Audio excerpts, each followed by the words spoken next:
The government recently released the much-awaited draft National E-commerce Policy, while the draft focuses on 6 broad issues: data, infrastructure development, e-commerce marketplaces, regulatory issues, stimulating domestic digital economy and export promotion. Many deem the 41-page-long draft as protectionist, given the focus on data localization. Well, the question is it a protectionist policy? Will foreign firms have to step back on account of these added regulations, or will it create the much-needed fair marketplace between foreign firms and domestic firms? To lay threadbare the policy, we're now joined by Ankur Bisen of Technopak and Sanjay Sethi, the CEO and co-founder of ShopClues. This is Tech at Work, and I am Rima Tendulkar. Gentlemen, thank you very much for joining in. Ankur, let me start by you. And for the uninitiated, if you could start off by telling us the salient features of the draft e-commerce policy. Yeah, before I jump into the draft e-commerce policy, I think we need to understand how e-commerce has been viewed by this policy. So there are 2 aspects to e-commerce that the policy has viewed. One is e-commerce as a retail business. And there are a bunch of announcements around what the e-commerce policy talks about. And then e-commerce as a technology, online technology play. And then there are issues and announcements that address that part. So if I talk about retail play, the policy is very sharp in saying that we will not be in a position to create a dominant online retailers, and they've curtailed.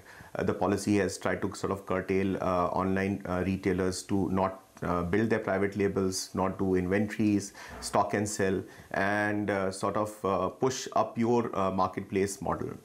Now, it has implications, and it is a genesis to how retail business and FDI in retail has been sort of looked at since 2006. And I think what I see in the policy today is just an extension of that. So retailers make money by doing private labels, by doing stock and sell, but the policy now says that you can't be doing that. So that's one part of it. Second is retailers also make money by doing backward integration. But the policy has been restrictive in saying that you can't have direct party relationships with your vendors in terms of cross investments or investments in your vendor businesses. So you need to sort of curtail that and become a pure marketplace and allow this platform for vendors to come on board. So the genesis to this is that that the government sees retail as a very important social, political, a sector with social and political significance. There are 30 million plus people who are employed in retail business. It's been iffy about opening up retail for brick and mortar retail, and so is the case with online as well, and it sees a similar threat there. Now, when you come to technology play, there are a bunch of announcements around that, and you mentioned data privacy. And that's where the e-commerce view in India, in the policymakers, is an extension of what and how globally regulators are looking at online technology. Privacy, data has come under severe scrutiny, not only in India, but also in countries like Denmark and Germany. People are looking at that we can't give free pass to these companies anymore, and it needs regulation. So the entire announcement around data needs to be preserved, be stored within the confines of India, has a genesis to this thought. So these are 2 pillars in which the policy announcement needs to be understood.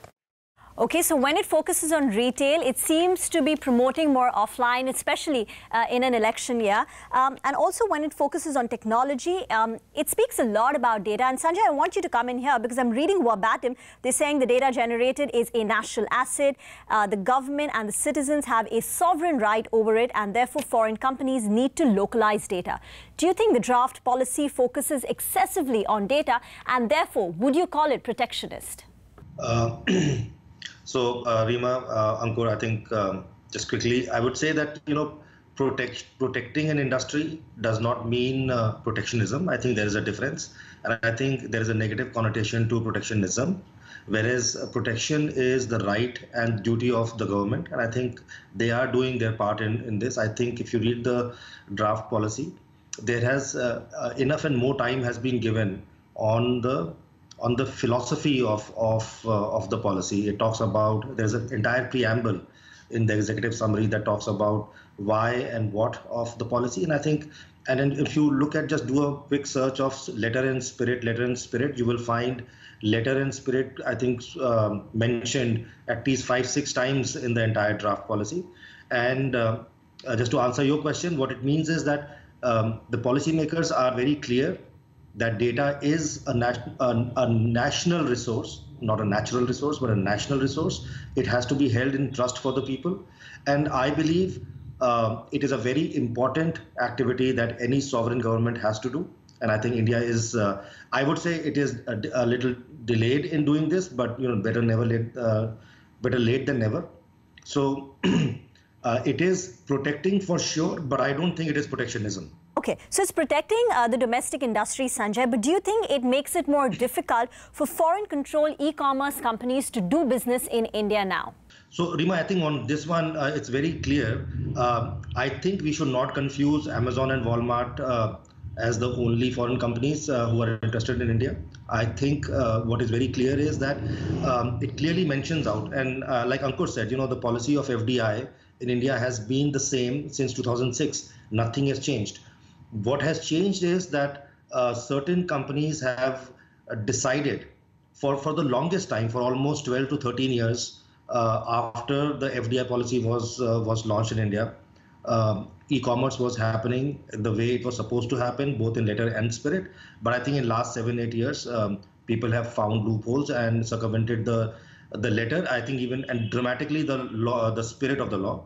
And I think what this policy is trying to do is and what FDI policy has done in the past, it has given clarifications saying that, you are probably maybe following the letter, but you are definitely violating the law, the spirit. The spirit of the policy clearly says that SME is a very important ecosystem for us.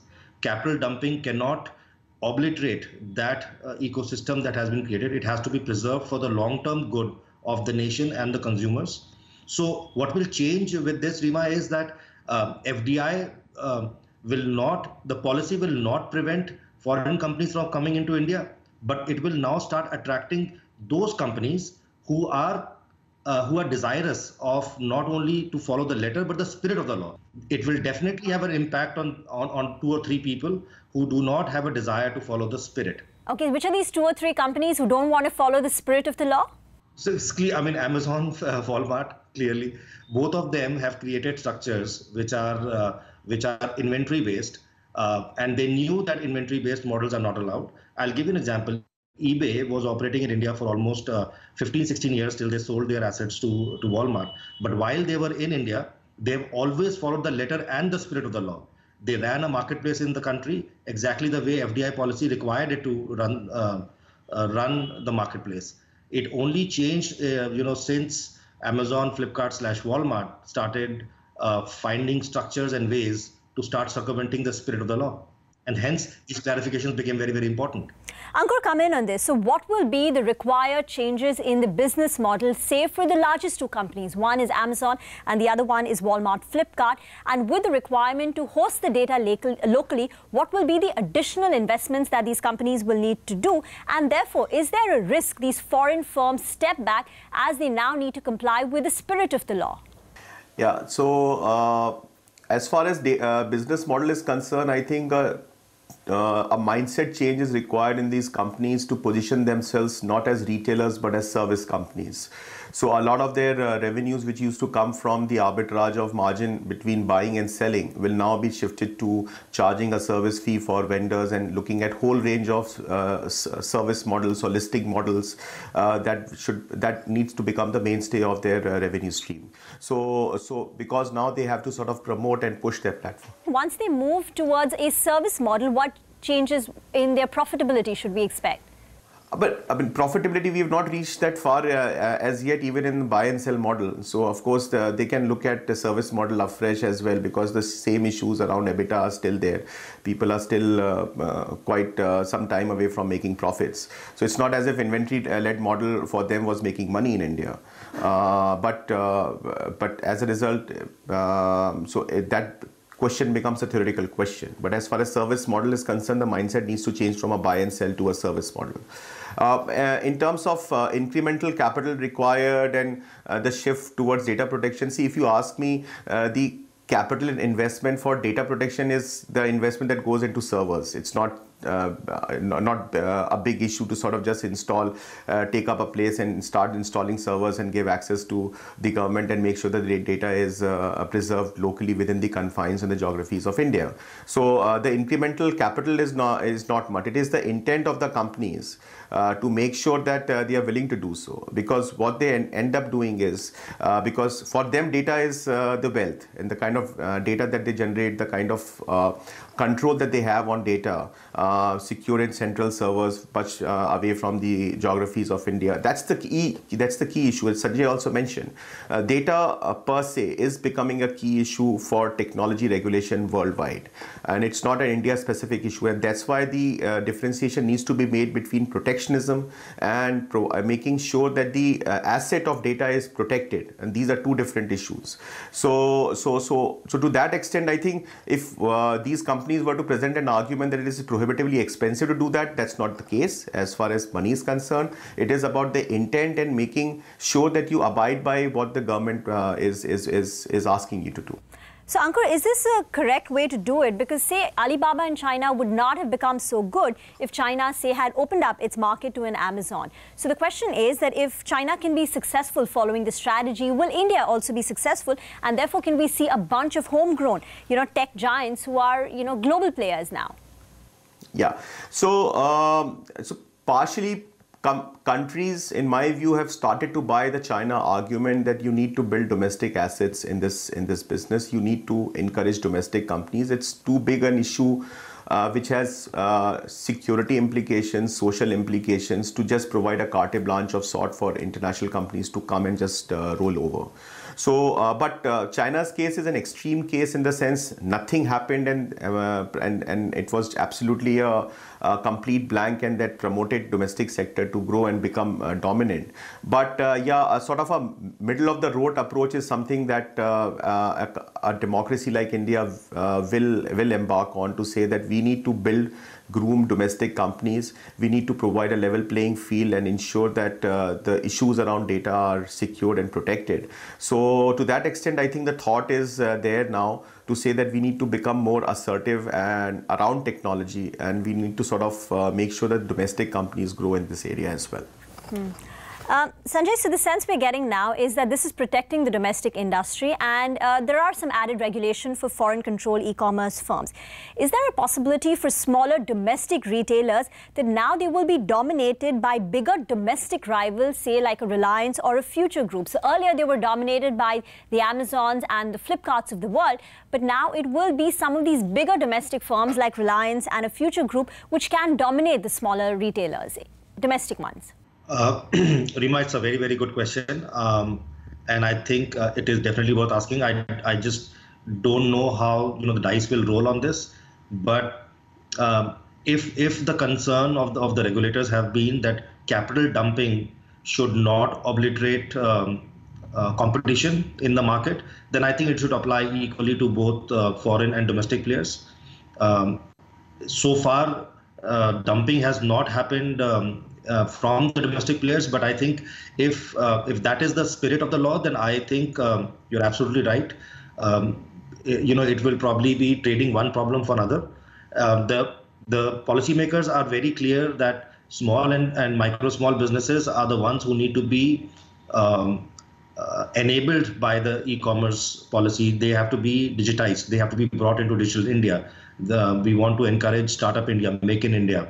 All of these things, what the policy talks about basically is clearly saying that we need to create an environment in which we can enable these small players who can then compete fairly on a level playing field. Sanjay, I want to come in on the online versus the offline model now, because these rules, the draft e-commerce policy, seems to be benefiting the offline player. In fact, there was a report which says that as the e-commerce industry copes with the evolving regulation, offline stores could go get more business, and their revenues are slated to increase by a massive 10,000 to 12,000 crore rupees in the fiscal year 2020. That's what CRISIL estimates, the rating agency CRISIL. How are the rules for online players now vis-a-vis that for offline players? And the reason I ask is because there is a regulation on advertising, something which is not there for offline, or the liability to ensure that products are counterfeit or, they're not pirated. That liability is now with the e-commerce company, but I don't think such similar rules exist for the offline players. So now how would you compare the level playing field between online and offline, Sanjay? So, Rima, just to put things in perspective, online e-commerce is about 3% of the entire retail. So it's very, very minuscule. 96% of all retail happens offline. And I think seeing this world from the lens of online, offline, I think will be a mistake. We are getting into the world of omni-channel retail, where online players will want to be offline and offline players want to be online. And I think that is the main thrust of this policy. It is basically talking about digitizing India. And if you digitize small businesses, they will, of course, want to, if you have a physical retail, you want to be online. If you have an online retail, you want to be physical. And I think it is just taking away and making it more, I would say, again, a level playing field for, and it's not differentiating online, offline that significantly. And I think your other question was about on the counterfeit products, because the liability now rests with the online players. So, see, I think you are absolutely right. Or in the online world, actually, let me correct that. In any digitized world, it is so much easier to manage and control the menace of counterfeit. And I'll give you an example. If there was, let's say a factory that was manufacturing counterfeit products and have been distributed into the offline world, it is very hard for a brand owner or a trademark owner to actually cut down that distribution network. Whereas on an online world, it is a matter of just informing the online player, saying that this product should not be sold, and it just takes seconds to take it out. So I think in that sense, online is much more effective in controlling the menace of counterfeit. What actually I saw in the document, I think one thing I disagree with the policy here is that it has given the trademark owners too much control. In fact, the control is almost has become draconian for small medium businesses. It is almost saying that if a brand owner decides that XYZ seller who has the legitimate right to sell this product should be disallowed, that is not. There is right to So brands have far more control now. It is suggesting far more control, and I think that control should not be given, because we need to protect the rights of the SME. I think that clause suddenly takes the rights away from the SME and gives it to the brand owner. The brand owner basically can decide you can't sell this product or that product. That I think is again very draconian. I think that should not happen. We should allow any legal entity who wants to sell a product legally acquired should be allowed, and brands should not have undue rights to curtail that. I think that is a little bit misguided, I believe. Okay, that's the only disagreement with you. That's the only place where you disagree. Ankur, New Delhi has invited comments on the proposed rules by 9th of March, and the policy, of course, after that will undergo consultations and iterations over the coming months, after which we will get the final policy. Sanjay said that he disagrees on the excessive control which seems to be given to the brand owners vis-a-vis the intermediaries, like the, say like a ShopClues, for instance, or the SME players. What will be the comments that you will give to this policy, and where do you disagree with the policy? One line comment is that e-commerce policy is a work in progress, and I think still it's you would see additions, you would see addendums, you would see improvisations, because the sector and the technology around the sector is evolving rapidly, and I think we are yet to appreciate as all stakeholders all the nuances of how these various policy implications play out in the market. And as a result, I would not be surprised that every 6 months or every 1 year you would see some additions. Even after the draft tenets are finalized, you would see a lot of addendums coming in, and you would see a lot of clarifications coming in. So it's work in progress, and it will continue to be so, because the sector is evolving. It's not a stable state.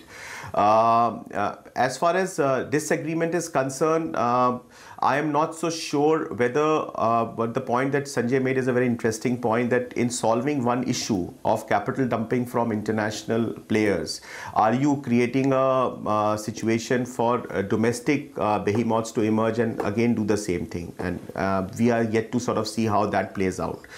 Because if the letter and spirit of the policy is to be respected, then the policy should not be viewed as an online sector, but it is a channel that you are trying to build to enable better retail in India. And retail is all about 15 million shops, 13 million people, vendor base, SMEs all over, and how do you bring them together in an efficient and effective manner. So I don't know whether the policy will be in a position to sort of continue with that letter and spirit that it intends to in the announcement.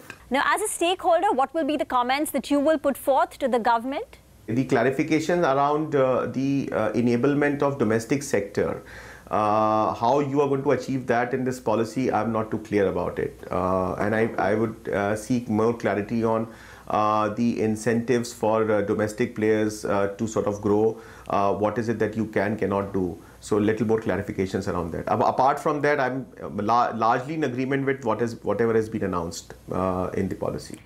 Gentlemen, thank you very much for joining in, Sanjay as well as Ankur. So lots of interesting insights coming in. It is seen as protecting the domestic industry, but not protectionist. And it's also creating a level playing field, not just between the foreign firms and domestic firms. And more importantly, I think going ahead, we will want to see an equitable, level playing field between the bigger domestic players as well as the smaller players. So largely in agreement with what the government has put forth in its draft national e-commerce policy. Thanks again, gentlemen, for joining in.